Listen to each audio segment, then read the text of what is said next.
ঝালকাঠির নলছিটিতে আধুনিকতার ছোঁয়া লেগেছে।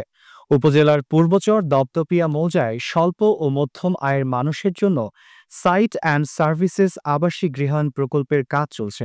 গণপূর্ত মন্ত্রণালয়ের অধীনে নলছিটি দপদপিয়া বরিশাল পটুয়াখালী মহাসড়কের পাশে প্লট উন্নয়ন প্রকল্পের কাজ প্রক্রিয়াধীন রয়েছে। ১২.৯৯ একর জমির উপর ১৩০টি প্লটের হাউজিং প্রকল্প গড়ে উঠেছে, যার নামকরণ করা হয়েছে নলছিটি হাউজিং এস্টেট।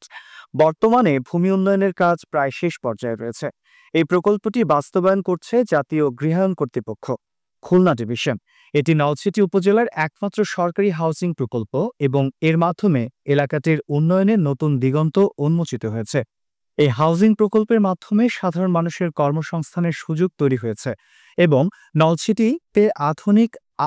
নলছিটিতে আধুনিকতা আরও দৃশ্যমান হয়েছে।